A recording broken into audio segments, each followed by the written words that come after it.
Assalamu alaikum students. The title of the course is Development Economics Theory and Application. मैंने previous week में कुछ lectures upload किए थे। I don't know कि वो आप लोगों ने जो है वो उनको सुना है या नहीं सुना। तो हम जो है वो वेरी बेसिक से स्टार्ट होंगे, मतलब फर्स्ट लेक्चर से स्टार्ट होंगे। अगर कुछ लोगों ने वो लेक्चर सुन लिए हैं तो उनकी एक रिवीजन हो जाएगी, और जिन्होंने नहीं सुने तो वो यहाँ से स्टार्ट कर लेंगे।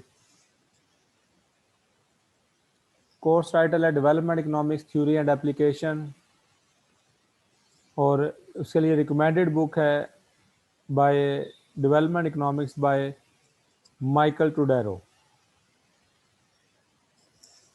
मैं आप लोगों के साथ स्क्रीन शेयर करता हूं।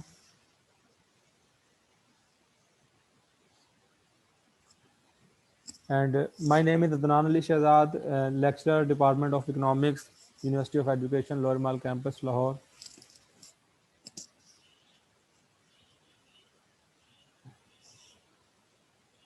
This is the course outline.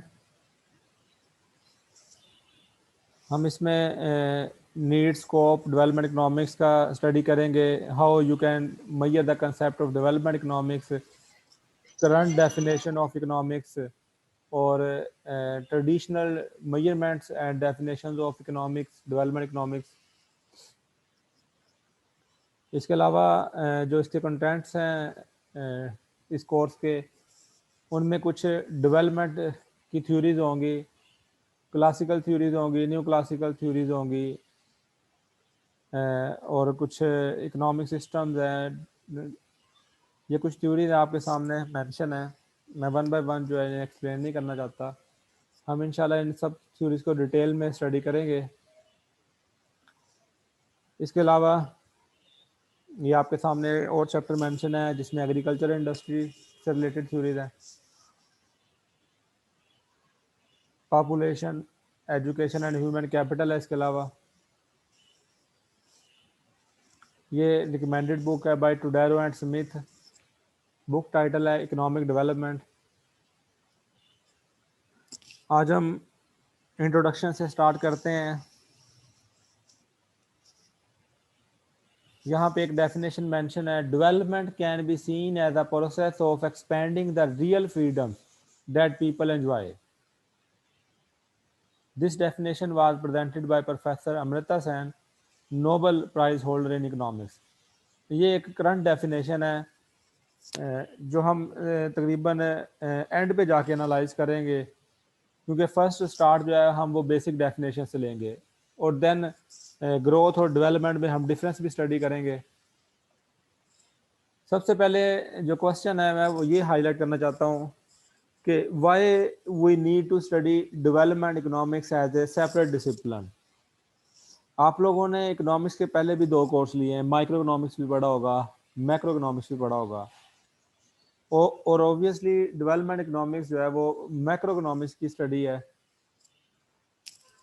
तो why we need to study development economics as a separate discipline.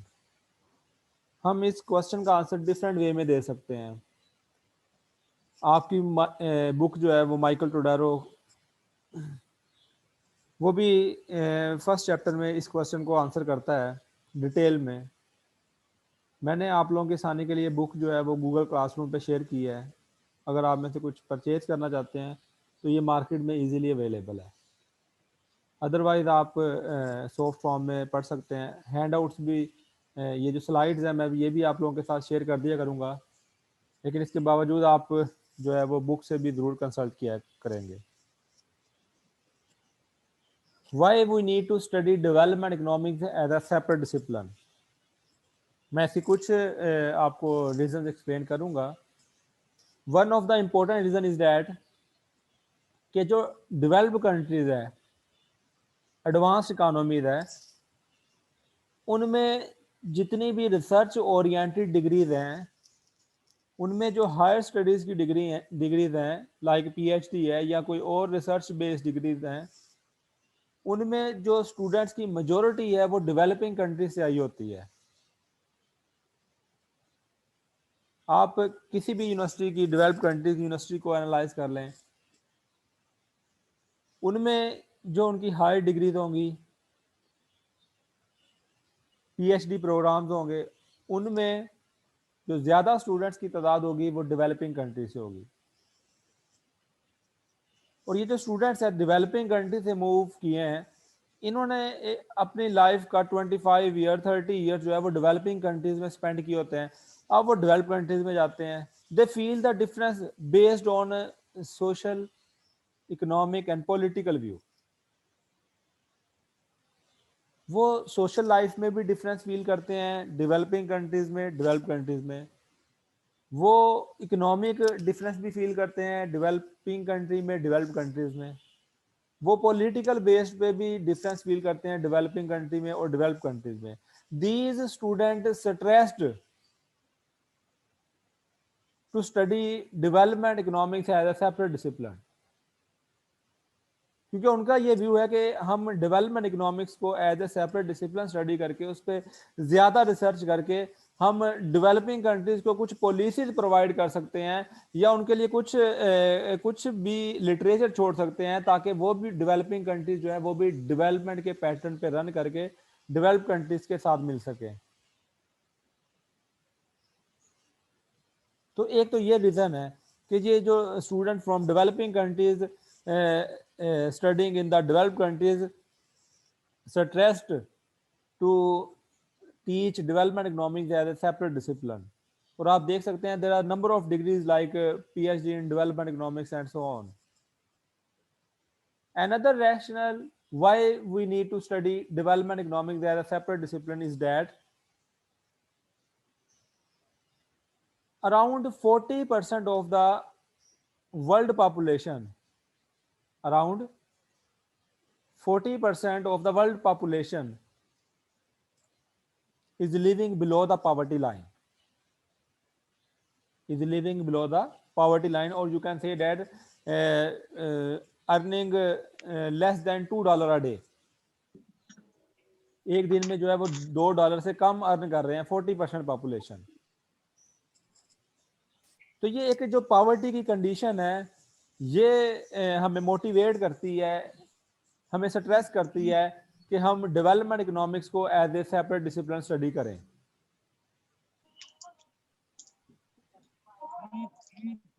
आप लोगों को आवाज आ रही है मेरी? Yes sir. ऑलराइट। उसके अलावा third rational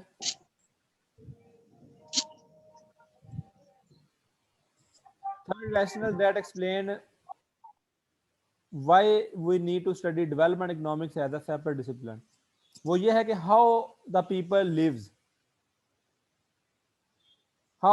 lives in developing countries and as well as in developed countries. The comparison, हम इनका कंपैरिजन करते हैं। जब कंपैरिजन करते हैं तो they feel the huge difference between developing countries and developed countries, और ये डिफरेंस हमें मोटिवेट करता है कि हम डेवलपमेंट इकोनॉमिक्स जो को एज ए सेपरेट डिसिप्लिन जो है वो स्टडी करें।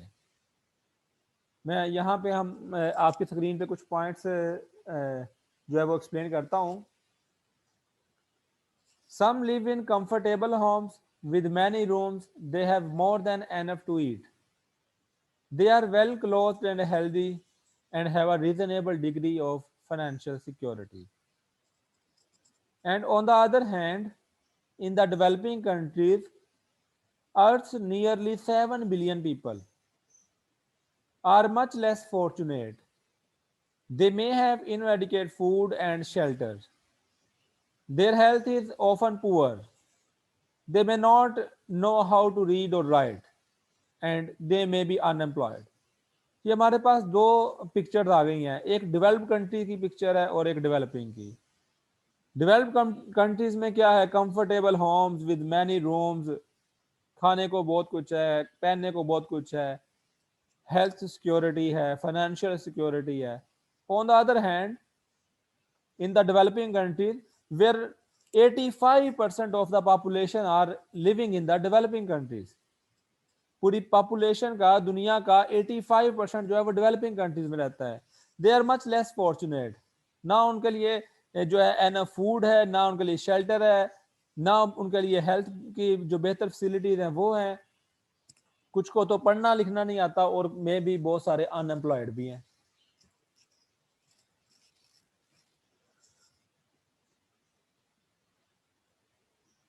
Furthermore, over 40% of the world population lives on less than $2 a day.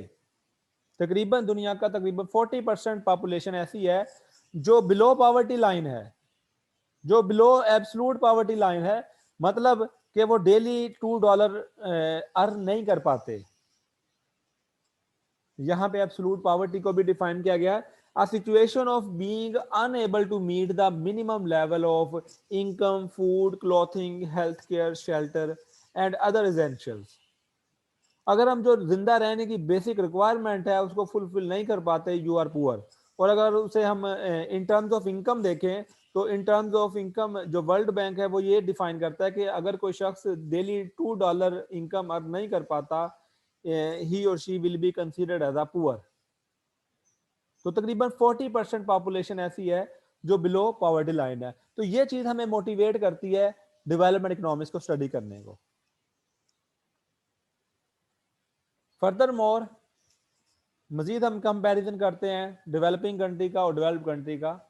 Average family in developed countries consist of 4 members. ये एवरेज फैमिली है डेवलप्ड कंट्रीज की। अगर यूएसए को इसके मुकाबला में देखे तो वहां पे फैमिली साइज 3 मेंबर्स है, मियां बीवी और एक बच्चा, with an annual per capita income over $50,000 per capita income। You must know about the per capita income। Total income country की इनकम होती है, नेशनल इनकम कह लें, जीडीपी, कंट्री की जो जीडीपी है डिवाइडेड बाय पॉपुलेशन, तो ये बन जाएगा पर कैपिटा जीडीपी। तो total income divided by population, तो ये बन जाएगा per capita income with annual per capita. जी बेटा। सर फॉर्मूला दोबारा रिपीट कीजिएगा। Okay, per capita income, total income divided by total population. Total income divided by total population. यहां पे इनकम से मुराद कंट्री की इनकम है, मतलब जीडीपी जैसे होता है। तो पर कैपिटा जीडीपी क्या हुआ? Per capita GDP is equal to total GDP divided by population. Total GDP divided by population, तो वो बन जाएगा पर कैपिटा जीडीपी। वो कहता है कि average family size developed countries में जो है वो 4 मेंबर्स हैं और तकरीबन हर किसी की जो पर कैपिटा इनकम है वो मोर देन $50,000 है। They are living in the comfortable house with a small garden, 2 cars, separate bedroom for each of 2 children. Both children would be healthy and attending school. Variety of careers. Life expectancy is 78 years. Average age is 78 years in the developed countries. अब मैं इसी तरह मैं USA की आपको example देता हूं। USA में की पर कैपिटा इनकम तकरीबन $75,000 है, अप्रोक्सीमेटली बोल रहा हूं, थोड़ा बहुत आगे पीछे होता है। $75,000। Family size 3 members, average age 79 years, variety of carriers. Norway Denmark की पर कैपिटा इनकम जो है वो $99,000 तकरीबन। लग्जमबर्ग की पर कैपिटा इनकम $1,20,000 पर कैपिटा इनकम।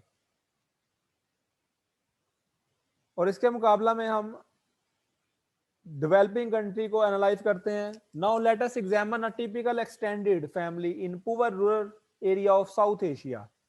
साउथ एशिया को एग्जामिन कर लिया। इसके मुकाबले में 8 कंट्रीज हैं साउथ एशिया में, सारी तकरीबन डेवलपिंग है। 8 or more people living in a house, family size 8 or more people। Pakistan का family size 6.5, including parents, several children, grandparents, aunt and uncle and so on। They have combined real per capita annual income is $1,000। मतलब कमाने वाले कितने हैं अंदर से? 1-2 कमा रहे होंगे, बाकी सारे जो है वो उन पे डिपेंडेंट होंगे, जबकि डेवलप्ड कंट्रीज में ऐसा नहीं है। अब पाकिस्तान की पर कैपिटा इनकम देख लें तो पाकिस्तान की नॉमिनल पर कैपिटा इनकम जो है वो है तकरीबन $1600 पर एनम। कहाँ 1600 है, कहाँ 75,000 है, कहाँ 90,000 है, कहाँ 1 लाख से ऊपर भी है लो कंट्रीज की इनकम।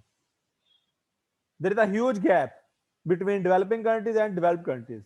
ऑब्वियसली जब इनकम का डिफरेंस होगा तो, क्योंकि बेसिक रिक्वायरमेंट तो इनकम से पूरी होनी है, बाकी बात की बातें हैं ना कि मुझे इज्जत मिलती है या नहीं मिलती है, या मुझे आज़ादी है या नहीं है, वो तो बात की बातें है ना। पहले तो रोटी पूरी होती है या नहीं, food, cloth, health, shelter, education, ये बेसिक नेसेसिटीज ऑफ लाइफ है, तो ये इनकम से पूरी होनी है ना। तो इनकम का ये डिफरेंस है between developing country and developed countries. And majority of adults can not read और राइट। लिटरेसी रेट की बात कर रहे हैं तो लिखना पढ़ना नहीं आता। पाकिस्तान में लिटरेसी रेट कितना है? लिटरेसी रेट पता है किसी को पाकिस्तान का? सर 58% है मेरे ख्याल में। ठीक है, 50, हाँ जी 58% लिटरेसी रेट। मतलब 58% ऐसे लोग हैं जो न्यूज़पेपर पढ़ सकते हैं या अपना नाम लिख सकते हैं। तो अगर अगर कोई और डिक्टेशन लिखवानी हो तो शायद वो 50% रह जाए, और अगर फिर मैट्रिक पास देखें तो पता नहीं कितने कम रह जाए। और इवन साउथ एशिया में देख लें आप, इंडिया का लिटरेसी रेट हमसे आई है, बांग्लादेश का लिटरेसी रेट हमसे आई है, तो जबकि श्रीलंका का लिटरेसी रेट 100% है साउथ एशिया में ही।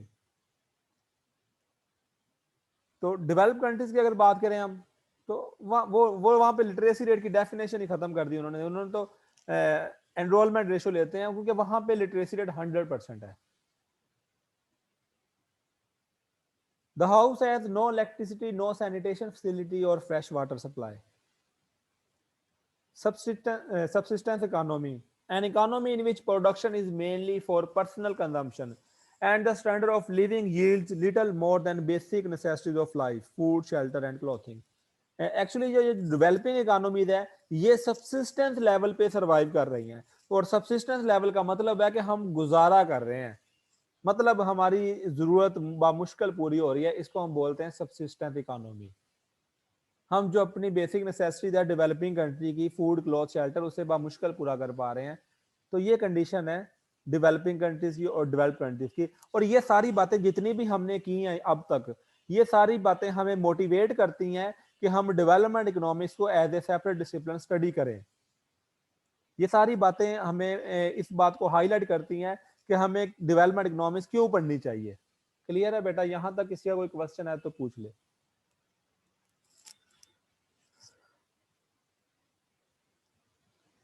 नेक्स्ट कि जिस तरह मैं भी बोल रहा था कि developing country, developed country and so on, basically जो डेवलपमेंट है, इकोनॉमिक डेवलपमेंट, ये एक कोई साइंटिफिक टर्म नहीं है जिसे हम डिफाइन कर लें और फिर वो पक्का ही रहे कि जैसे H2O को मिलाया पानी बन गया और सारी जिंदगी यही रहेगा, H2O पानी ही रहेगा, ऐसा नहीं है।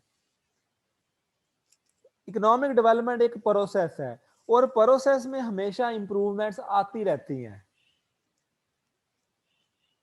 हम अच्छे से अच्छा लेवल अचीव करने की कोशिश करते हैं, इसलिए वर्ल्ड बैंक जो है वो बजाय डेवलपिंग और डेवलप का वर्ड यूज करने के लिए अब वो यूज करता है low income countries, middle income countries and high income countries. तो वर्ल्ड बैंक ने जो कंट्रीज की क्लासिफिकेशन है according to GNI per capita, वो इस तरीके से की है कि 3 ग्रुप्स बनाए हैं। एक है लो इनकम कंट्रीज, जिनको आप डेवलपिंग भी कह सकते हैं, लेकिन वर्ल्ड बैंक अब ये वर्ड यूज नहीं करता, बहुत कम यूज करता है। और मिडिल इनकम कंट्रीज, जिनकी आगे फर्दर 2 कैटेगरीज हैं, lower middle income countries and upper middle income countries, and third one is high income countries. जुलाई 2019 के मुताबिक, वर्ल्ड बैंक के मुताबिक, the countries with $1,026 GNI per capita or less than that are considered as a low income countries,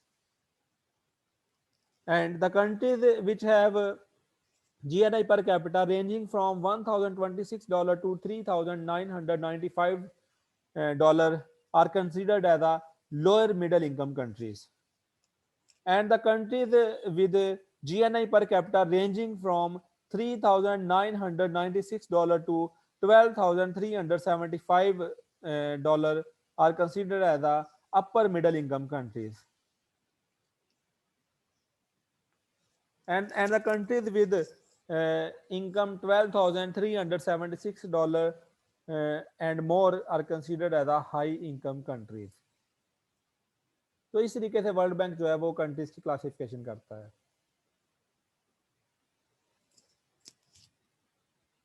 What do we mean by development?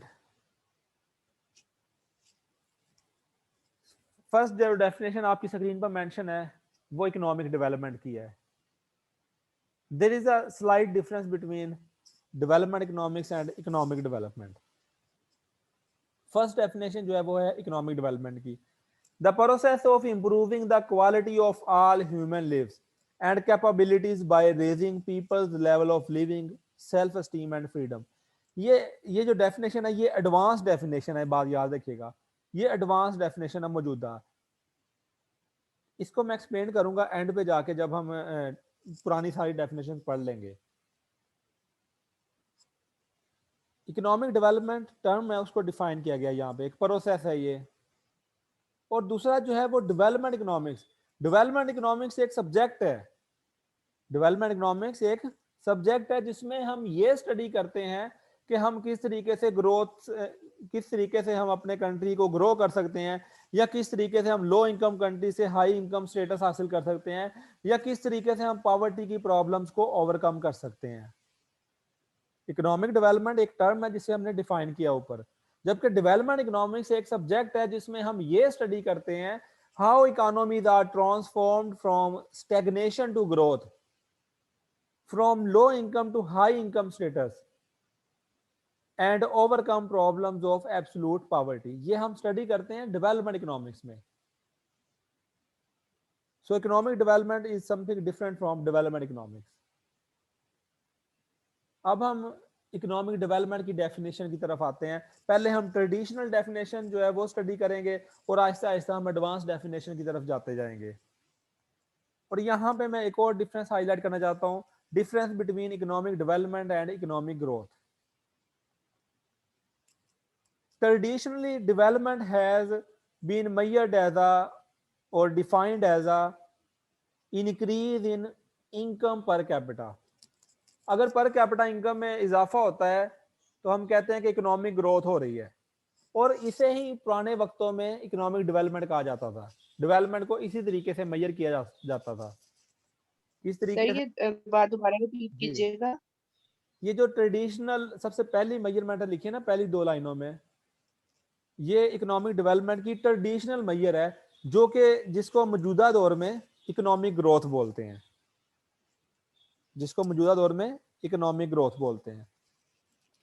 यानी पहले economic growth और economic development को एक जैसे ही समझते थे. ठीक है. Increase in income per capita is called economic growth. Increase in income per capita is called economic growth. ये इकोनॉमिक ग्रोथ की डेफिनेशन है. And development was traditionally measure by the same way. और पहले जो है डेवलपमेंट ऐसे ही major की जाती थी कि अगर इकोनॉमिक ग्रोथ में इजाफा हो रहा है, sustained rate of economic growth का ये मतलब है कि उसका अच्छा सस्टेन्ड ग्रोथ रह रहा है, मतलब 5-6% रह रही है, वो सस्टेन्ड कर रही है, उतार चढ़ाव नहीं आ रहा, इसको सस्टेन्ड लेवल बोलेंगे. तो अगर इनकम पर कैपिटा में इजाफा हो रहा है ये कहलाता है इकोनॉमिक ग्रोथ. लेकिन ट्रेडिशनली इकोनॉमिक डेवलपमेंट को भी ऐसे ही मेजर किया जाता था. क्लियर है पॉइंट ये जो मैं कहना चाह रहा हूं? इंक्रीज इन पर capita income is called economic growth, या आप कह सकते हैं इंक्रीज इन पर capita GDP is called economic growth. आपने सुना होगा ना कि पाकिस्तान की जीडीपी में जो है इस साल 3% इजाफा हुआ है या 4% इजाफा हुआ है, या कोरोना की वजह से -2% कमी आ गई है. ये ग्रोथ रेट होते हैं, ये वही ग्रोथ रेट है, ये वही ग्रोथ रेट है कि जीडीपी कितने परसेंट ग्रो कर रही है, पिछले साल की निस्बत कितने परसेंट इजाफा हुआ है. इसको इकोनॉमिक ग्रोथ बोलते हैं. और ट्रेडिशनली इकोनॉमिक डेवलपमेंट यही कंसीडर की जाती थी. क्लियर हो गया पॉइंट? और इनकम पर कैपिटा बढ़ने के लिए जरूरी है, क्योंकि इनकम पर कैपिटा का फार्मूला है total income divided by total population. Income per capita का फार्मूला वही है जो आप पहले लिख चुके हैं, total income divided by total population. अगर आपकी पॉपुलेशन भी 2% ग्रो करती है, आपकी टोटल इनकम भी, जीडीपी भी 2% ग्रो करती है, इनकम पर कैपिटा पे इसका क्या इफेक्ट होगा बताएं। अगर आपकी टोटल पॉपुलेशन जो है वो 2% ग्रो करती है, आपकी जीडीपी भी 2% ग्रो करती है, इनकम पर कैपिटा पे क्या इफेक्ट होगा इसका? सर वो सेम रहेगी। Income per capita will remain same. तो इनकम पर कैपिटा इंक्रीज होने के लिए जरूरी है कि जो आउटपुट ग्रोथ है, जीडीपी ग्रोथ रेट है, that must be faster than the population growth, that must be faster than the population growth, उसके लिए जरूरी है। सो अगर इनकम पर कैपिटा में इजाफा होता है तो हम इसको इकोनॉमिक ग्रोथ कहते हैं, और ट्रेडिशनली इकोनॉमिक डेवलपमेंट भी इसी को कहा जाता था। फर्दर इंप्रूवमेंट आई इकोनॉमिक डेवलपमेंट की डेफिनेशन में। इकोनॉमिक ग्रोथ की डेफिनेशन स्टिल सेम है। इकोनॉमिक डेवलपमेंट की डेफिनेशन में इंप्रूवमेंट आई। Economic development in the past has also been typically seen in terms of the planned alteration of the structure of production and employment, so that agriculture's share of both declines and that of manufacturing and services industries increases. आगे bracket में लिखा है structural change. Economic development की definition में improvement आई कि पर capita income increase हो plus structural change हो, प्लस स्ट्रक्चरल चेंज हो, ये है इकोनॉमिक डेवलपमेंट रिवाइज हुई डेफिनेशन। अब स्ट्रक्चरल चेंज क्या है? स्ट्रक्चरल चेंज को दो तरीकों से ऑब्जर्व किया जाता है, एक है इन टर्म्स ऑफ प्रोडक्शन, एक in terms of employment. When देखें इकोनॉमी के तीन सेक्टर हैं, एग्रीकल्चर सेक्टर है, इंडस्ट्रियल सेक्टर है एंड सर्विसेज सेक्टर है।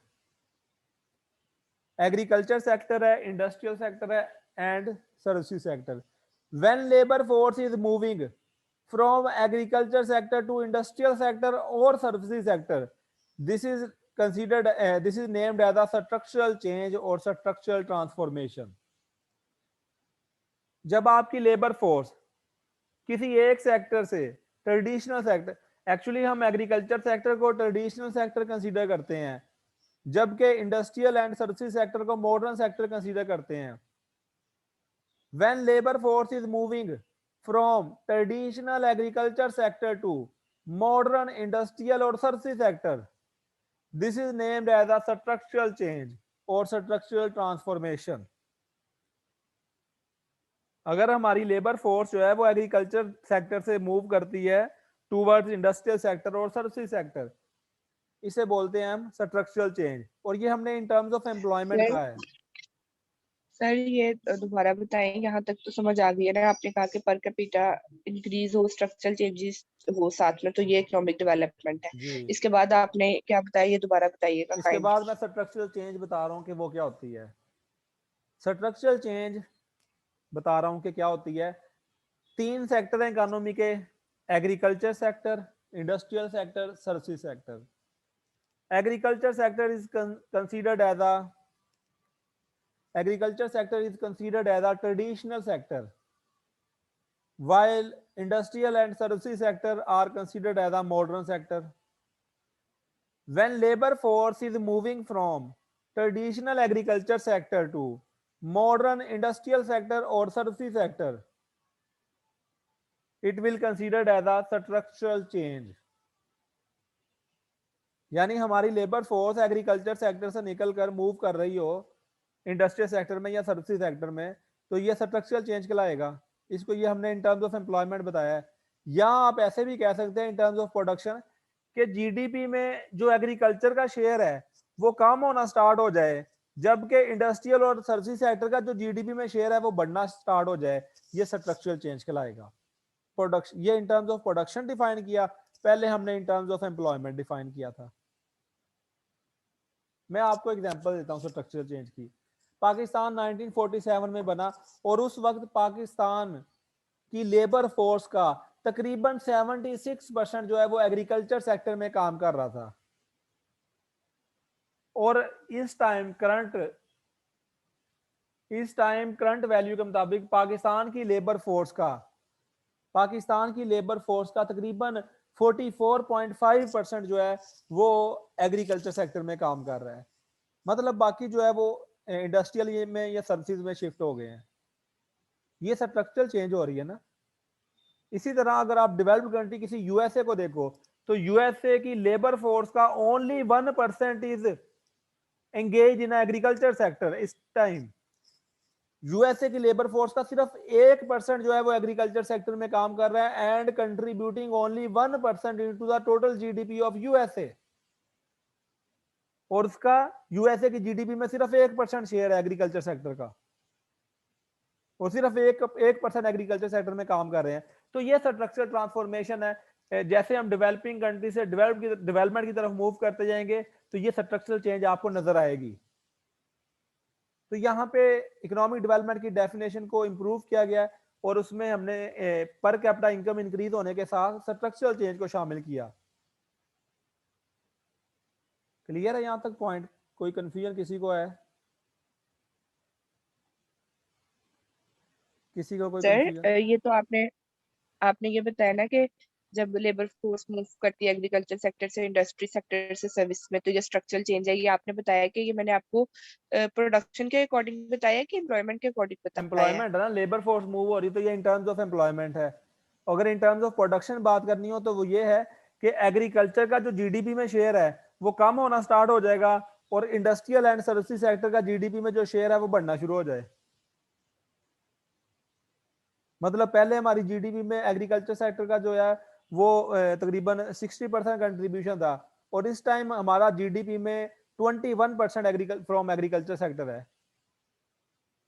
क्लियर हो गया? सर आपने कहा है कि एग्रीकल्चर में जीडीपी का जो शेयर है वो कम होना शुरू हो जाए और इंक्रीज किस में हो जाए? बेटा एग्रीकल्चर में जीडीपी का नहीं, जीडीपी में एग्रीकल्चर का शेयर, क्योंकि जीडीपी जो है वो पूरे कंट्री की इनकम है। वो क्या है? पूरे कंट्री की इनकम। अब उसमें एग्रीकल्चर सेक्टर का जो शेयर है, 3 सेक्टरों से ही प्रोडक्शन आती है, agriculture sector, industrial sector, services sector. तो एग्रीकल्चर का जो जीडीपी में शेयर है वो कम होना स्टार्ट हो जाए, जबकि इंडस्ट्रियल सेक्टर और सर्विसेज सेक्टर का जीडीपी में जो शेयर है वो बढ़ना शुरू हो जाए। ये स्ट्रक्चरल चेंज कहलाएगी। जी सर आगे ये इन टर्म्स ऑफ प्रोडक्शन हमने डिफाइन किया है।